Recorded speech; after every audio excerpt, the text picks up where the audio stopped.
ziko. Will the parties stand up? Nonse mayi ndi bambo mutayimirira amene muli ndi nkhani imeneyi.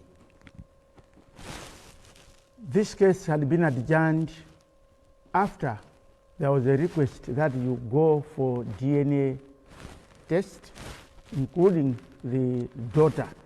Nkhani imeneyi inamba yayimisidwa kaye mbuyomu kufikira kuti mutabweretsa zotsatira zenizeni zomwe zingapezeke kuti zichitire umboni pakati pa inu awiri komanso mukhudzidwa ndi mwana wamkazi.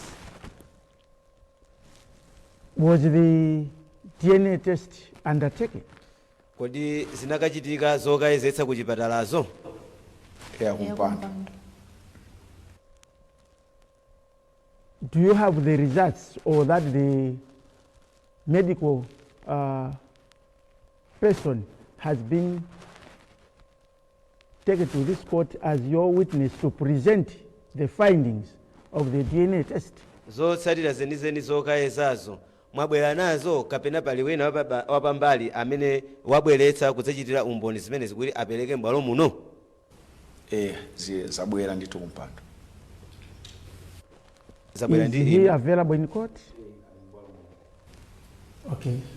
Sit down. Let the medical person come into the box to inu tikhale pasi amene aza kuchipatala amene mwabweretsa maumboniwo tikupemphani kuti muyimirire mubweretse maumboni anuwo mufikira muchitokosimo.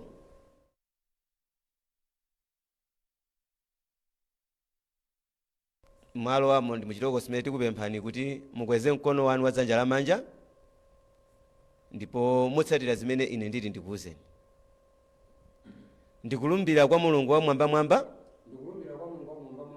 kuti umboni umene ndipereke pano ukhala woona siwinanso ayi koma oona okhaokha. Zikomo mutsitsani mkono. Ine ndi Dr. Chiswe Bengo amene ndimagwira ntchito ku Bells Private Hospital. Tinalandira ntchito kuchokera kwa bambo Mwihako yokhudza DNA. Ife ndi chipatala chathu zipangizo zoti tikanagwira ntchitoyi tilibe. Choncho tinatumiza ntchitoyi kwanza ku South Africa, chipatala cha Barrington Hospital. Kumene kuja anatigwirira ntchito pa 25 August. Munthu amene anagwira ntchito labu technician ndi Herbert Moya. Itagwidwa ntchito ija zotsatira zafika kwathu kuno Sabata yapita, kutanthauza kuti papita wiki imodzi. Zotsatirazi ndabwera nazo m'bwalo lino ndipo nzosamasula. Ndi mmene mukuyionera uniform iyi ndiyosamasula paliponse. Choncho ndimasula uniform iyi m'bwalo lino kuti tonse tionere limodzi.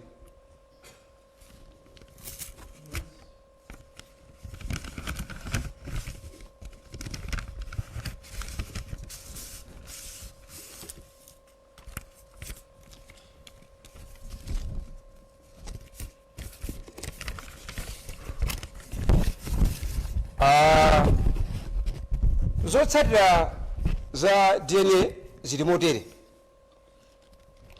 Atagwira ntchito anzathu atayesa bambo James Mwihako ndi Karen Mbalira. Zikuonesa kunena kuti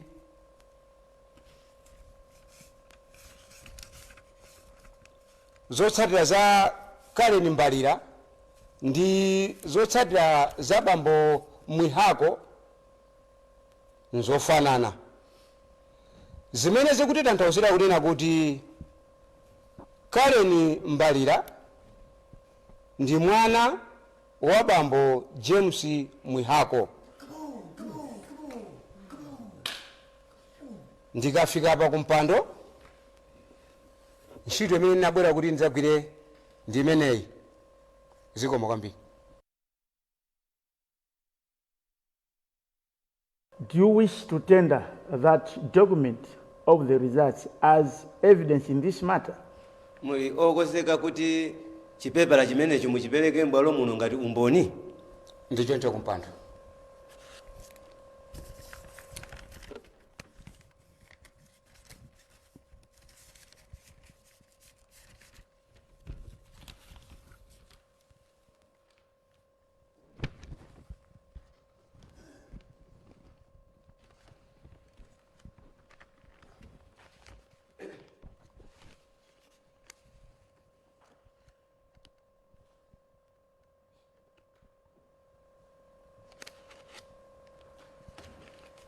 Tendered and marked as Exhibit CIV/74/2024/1.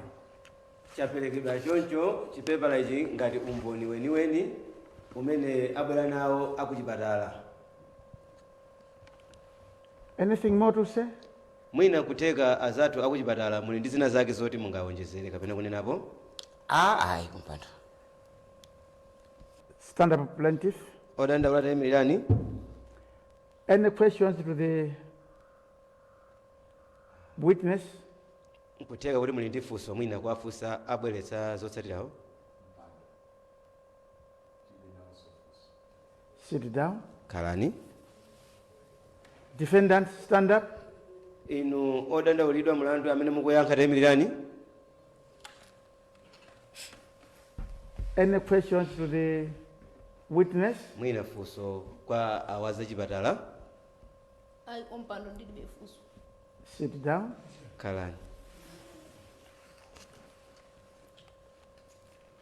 Dr. Chiswe Bengo, thank you very much Dr. Chiswe Bengo, zikomo kwambiri that you came.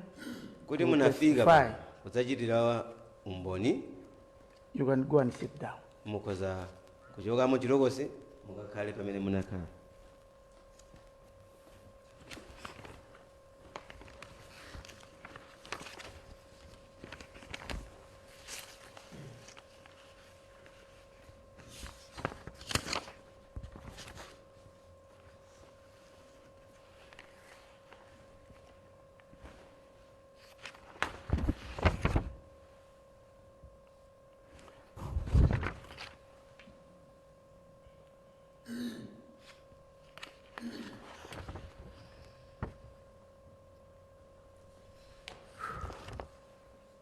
Stand up, both parties.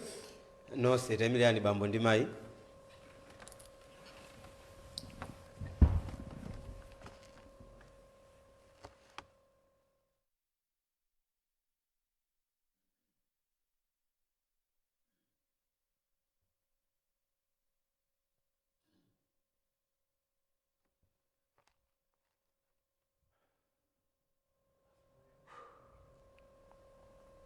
Mr.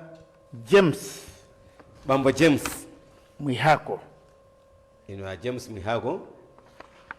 Kumpando.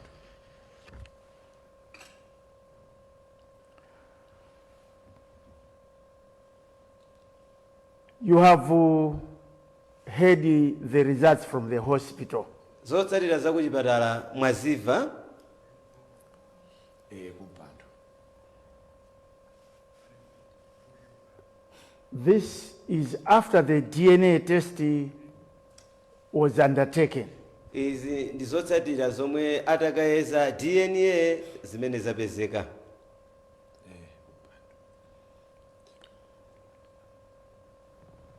It is in the medical evidence that there is positivity between you and this daughter called Karen Mbalira. Izizi ndi zotsatira zomwe zakachitika kumene kuja kuti inuyo nthupi lanu zonse za inuyo zikufanana ndi mwanayo zomwe zikuchitira umboni kuti Karen ndi mwana wanudi. It appears to this court Zikuoneka m'bwalo muno that there is willingness in you to forgive and move forward for the sake of your daughter now. zikuoneka ndithu kuti pali kufunitsitsa komanso chisangalalo choposera kuti inuyo mwanayo mutakhala naye kumusamalira kuchokera mu tsiku la lero lino mpaka na kalekale.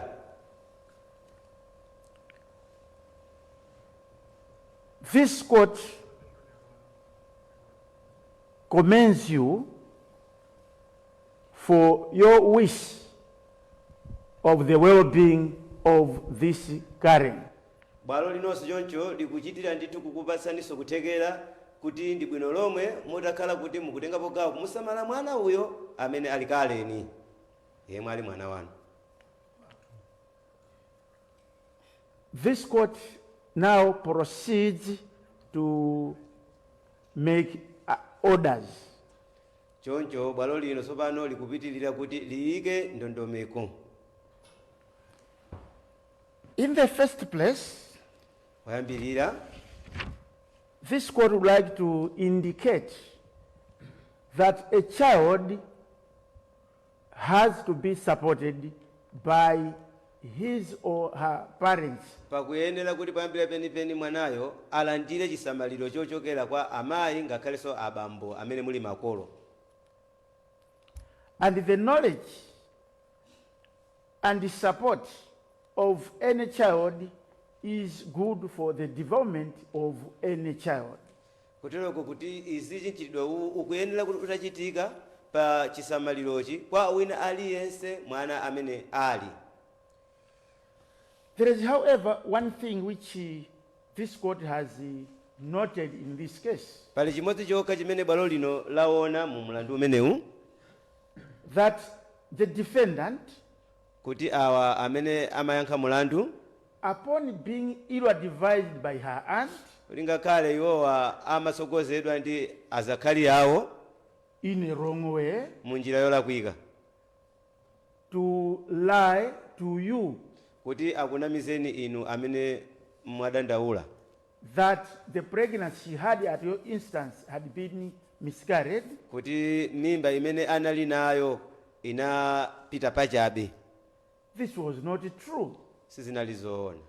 Rather, she did not want her to either marry you or to let you support the child from the time of pregnancy inception. kuti mwina mu nthawi imeneyo akanatha kunena chilungamo kuti asamalire kapena mimba imene inalipo olo mwana amene anabadwa kuchokera mu nthawi imeneyo. According to the law, the Child Care Protection and Justice Act of 2010, potsatira ndondomeko ndi malamulo a chisamaliro cha mwana wang'ono kuchokera mu 2010, the parents of the child have a responsibility to makolo support their child. makolo a mwana muli ndi udindo waukulu omusamalira mwanayo.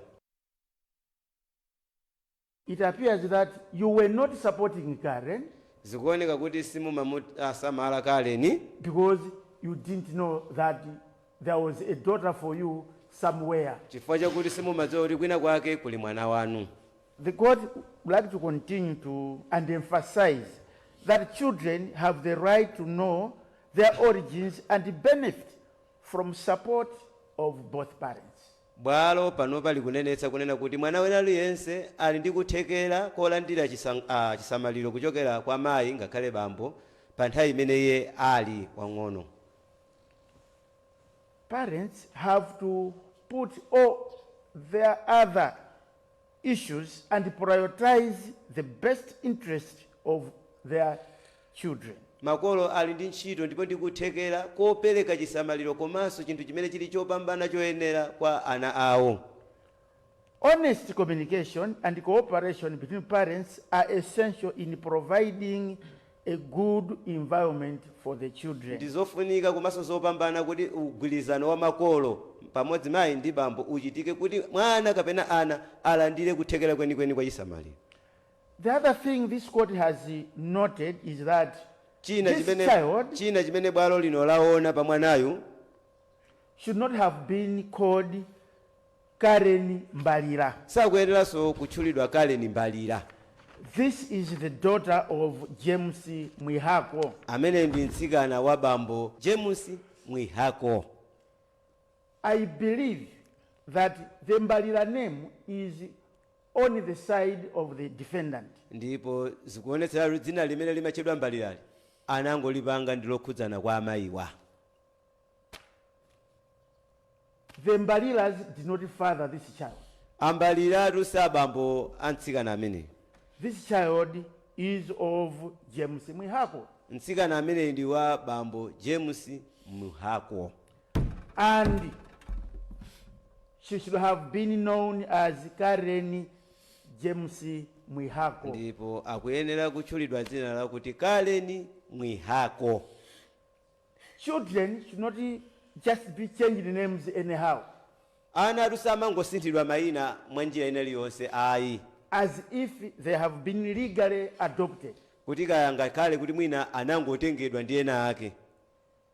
If somebody would want to change names of some children, Ngati wina wake ali kuthekera kufuna kusintha dzina la ana kapena mwana, then an application should be made to the office of the president and the cabinet zikuyenera kuti izi zipemphedwe ku ofesi ya apresidenti for change of name kuti tikufuna kusintha dzina or limene names. kapena mayinawo. Just living and staying with a child, Kungokhala atu ndi mwana w'nyumba umacheza naye kapena kumakhala naye, that on its own is not a ticket to Mwa- change the names of such a child. mwayi wowoka kumakhala naye mwana wawena wake kapena wina wake si chiphaso choti chakwanitsidwa kuti mwanayo musinthe dzina. Such a children should still continue using their names of the names of their biological parents, the fathers or grandparents. Ana ndithu ena mwayiwo amayenera kukhala ndi kutchulidwa ndi dzina lenileni limene bamboyo anabereka mwanayo. In this case, Munthawi ngati imeneyi Karen should have been known as Karen Mwihako, Kaleni ukuyenera kutchulidwa ndi kudziwika ndi dzina loti Kaleni Mwihako, not Mbalira. osatinso za Mbalira ayi. She is not a daughter of a brother to Juliet, Ameneyu si mwana wa achimwene wawo of Juliet. wa a Juliet yo ayi. Ameneyu ndi mwana wa a James Mwihako. This court would then advise Choncho bwalo lino likupitirira kulangiza the plaintiff inu odandaula that because the DNA results are that you are the father to this daughter, chifukwa chakuti zotsatirazi zapangitsa ndi kutsimikizira kuti inuyo ndiye bambo a mwanayo. this court makes a general order that if she is in school or in college, you support her in order to do well in school. Pakuti zonse zotsatirazi zachitira umboni kuti inu ndinu bambo wake a mwanayo, choncho muli ndi ufulu ndi udindo waukulu woti mumuthandizire mwanayo kaya ali ku college kaya ndi primary school kaya ndi secondary school kuti china chilichonse munchitire iyeyo kufikira pa nthawi yoti wathana nazo. I am aware that you may not have been supporting this child in the past Ndikukhulupirira kuti mbuyo niwe mukaleta kusavalira mwanayo kuno lomwe because you didn't know that you have a child until Karen came over to locate you choncho and trace you. chifukwa chakuti panalibe kudziwa kuti muli ndi mwana kufikira pokhapokha Kaleni anayesetsa kukusakasakani mpaka nakukupezani. Because she is of age now, Potero chifukwa chakuti panopa akuoneka kuti ndi wansinkhu ndithu, she has the right to either live with you or her mother. ali ndi ufulu wosankha mu nthawi imeneyi kuti akhoza kumakakhala ndi mayi wake kapena bambonu. But both of you have got to support her Koma nonsenu mukuyenera kuti muzimusapota mtsikanayo in everything possible muchina chilichonse chimene chingathekere kapena until such a time she will be independent. kufikira mu nthawi imeneyi adzachoke nyumba mwanu ndi kupanga zodzimira pa yekha. That having been said, Zimene zanenedwa apa, this court advised that if not in favor of the ruling or judgment, akutero kuti nkulankhula kwa bwalo lino nkutheka kuti mwina chigamulo kapena kulangiza kumene kusiku naveke kwa inu, you have the right to appeal within 30 days. mukhoza kupita ku bwalo lina kukanena pasanapite masiku makumi atatu. But as he said, this daughter is yours. Koma ngati tanenera kunena kuti mwana uyu ndi wanu. It's just unfortunate that Juliet had the courage to lie to you because of ill advice of her aunt. Zongomvetsa chisoni kuti mayi wa Juliet anakhala nako kuthekera kokuna mizani pakutsatira upangiri wabodza wochokera kwa azakhali wawo. That having been said, zomwe zanenedwa, this case has been concluded nkhani iyi mlandu wathera pamenepa as per the finding that this daughter belongs to the plaintiff. monga taona kuti pathero pa zonse zapezeka ndithu umboni okwanira kuti mwana uyo ndi wa abambowa. She is of age Ndi wansinkhu ameneyu and she has the right to live with her parents. ali ndi ufulu wosankha ndithu kukakhala ndi makolo wake. If they are not staying together, ngati sakukhalira limodzi anthuwa she can live with the father or mother. akhoza kukakhala ndi abambo kapenanso amayi kusankha But kwake. the most important thing is that you have to support this child chofunika kwambiri panoseni ndi choti mungomuthandizira mtsikanayo until the time she will be independent. kufikira pa nthawi imeneyo azakhale odzimira payekha. This is the order of this court. imeneyo ndiyo ndondomeko yochokera kuno kukoti. There will be no specific order. You support the child generally. sitithaso kuikweruza kapena kuti tiyike magawo kuti muzimuthandiza motero, koma pakungoyenera kuti mungomuthandiza muzina zilizonse zofunikira If mwana. you do not do that, ngati simupanga choncho, this daughter, because she's of age, can sue you directly. mtsikanayo ngati simumpasa thandizo lina lililonse potiso akuoneka kuti ndi wansinkhu akhoza kukakusumirani. Jemupepa. If not in favor of the ruling by this court, mwina nkutheka kuti simunasangalatsirwe nacho chigamulo cha bwalo lino, you have the right of appeal within 30 days. muli ndi ufulu wopitanso kukasuma kwina pasanathe masiku sate.